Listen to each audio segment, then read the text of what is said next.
And secondly, I just wanted to mention that there are 2.5 million Pakistani labor, mostly labor. They are white-collar workers there too.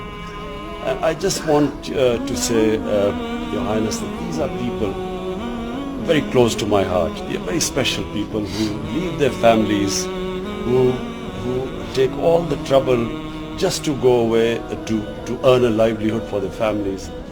These are mostly people who don't see their families for a year, 6 months. And so for us, they are very special people. And we would just request you that,